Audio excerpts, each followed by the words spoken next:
We are on chapter 24, The Island of Surprises. You know, said Molly to Pixie, we have only one more day before we have to go back to school. Mother has already sent off our suitcases and trunks.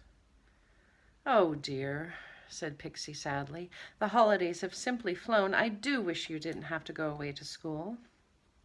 Well, we love being at home, but we really do love school too, said Peter. It's great fun, you know, and it's so nice being with so many boys and girls our own age. I'm awfully glad that we do go to boarding school, really, though. Of course, I'm sorry to say goodbye to Mother and Daddy and you in the garden and Jane in the wishing chair and everything. We never did go to the land of goodness knows where, said Molly. I sure would like to go before we leave for school. Wishing chair, you might grow your wings quickly, said Peter, looking at the chair standing quietly in its place. You really might do that. And dear me, for once in a way the chair was most obliging, and it began to grow them. Unfortunately, the children did not notice that it was actually going to do what it was told, and they instead went out into the garden to play. The next thing that happened was the chair flying out of the door of the playroom, its wings flapping strongly. Well, luckily, Pixie caught sight of it, or goodness knows where it would have gone by itself. Pixie felt the swish of the big wings, and he looked up, and the chair was just passing right by his head. He gave such a yell that Molly and Peter jumped in fright. They turned to see Pixie making a tremendous leap into the air after the chair. He caught one leg and he held on. Help, help, he yelled to the children. Come and help me or the chair will go off with me like this. However, the chair went down to the ground and it allowed Pixie to sit in it properly. Molly and Peter ran up eagerly. Gracious! Whatever made us leave the playroom door open, said Peter. The chair might have flown off anywhere and not come back. It was lucky I just saw it, said Pixie. Well, now, shall we go to the land of goodness knows where or not? Is there anywhere else you'd like to go? Well, the children could not think of anywhere else, and so the chair was told to go there. It flew off in the right direction at once. It was a lovely, clear day, hardly a cloud in the sky. The children and Pixie could see down below them very clearly indeed. Go lower, chair, said Pixie. We'd like to see the places we're flying over. The chair obediently flew down lower still, and then Pixie gave a shout. Look! There's Winks! Isn't that Winks? And it was. He too saw the chair, and he waved madly. Shall we take him with us? Said Pixie. Well, it's his last chance of coming with us for a long time, said Molly. We said that we would let him come with us once more, didn't we, before he goes back to Mr. Grimm's school. We'll take him. And so they ordered the chair to go down to the ground to fetch Winks. He was simply delighted. He clambered onto it at once. Did you come to fetch me? He said. How nice of you. Well, actually, we weren't fetching you, said Pixie. The chair suddenly grew its wings and flew out into the garden, and I just managed to grab it in time. It was a bit of luck, catching sight of you like that. Now, Winks, you must try and be good today. Don't spoil our last adventure by being silly or naughty, please. We're going to the land of goodness knows where. Oh, that's a silly land, said Winks. Why don't you go someplace more exciting? The land of birthdays or the land of treats? Maybe the village of parties? Someplace like that. They were just passing over a big blue lake. They came to an island in the middle of it, and as they flew over it, a surprising thing happened. Fireworks went off with a bang, and the colored stars burst and fell all around the chair. It was startled, and the chair wobbled dangerously, almost upsetting the children. Gracious, said Molly, what a surprise. Well, what island is that? Oh, cried Pixie in great excitement.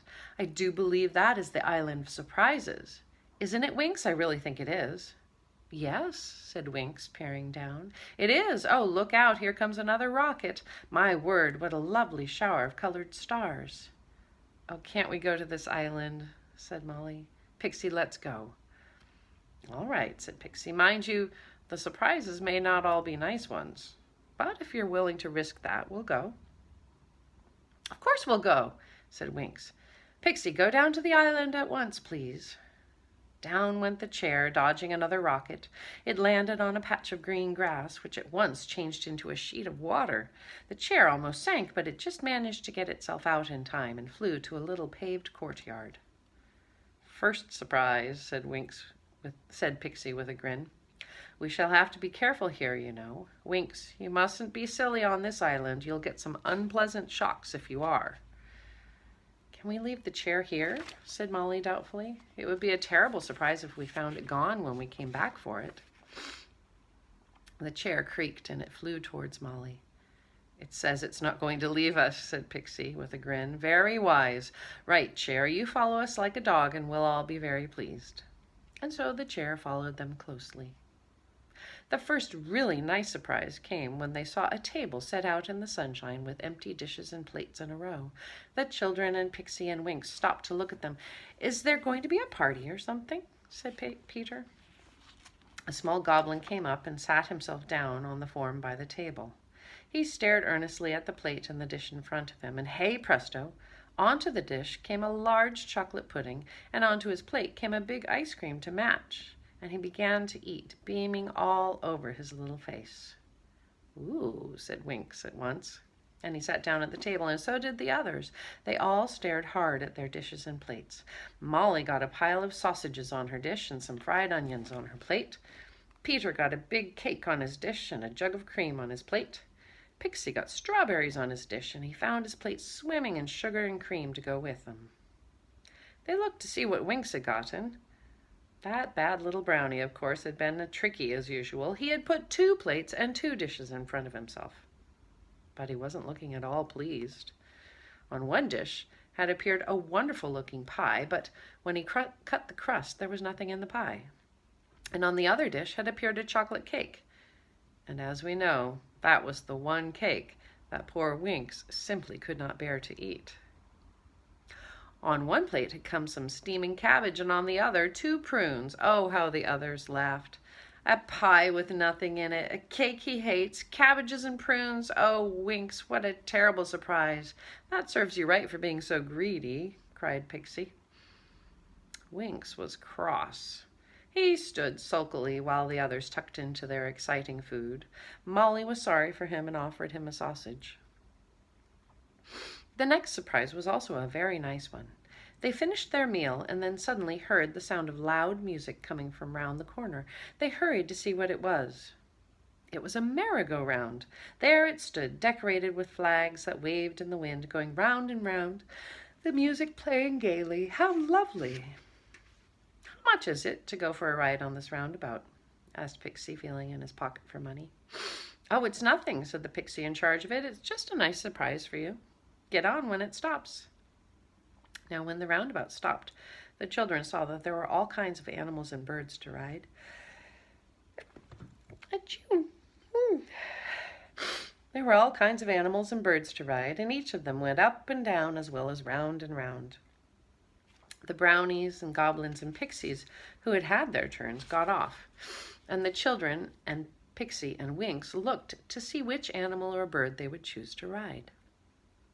"I'll have this pony," said Molly, who loved horses and always had wanted one of her own.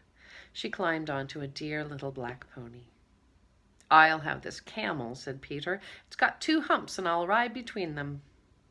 Pixie chose a snow-white gull with outstretched wings that flapped as the roundabout went round.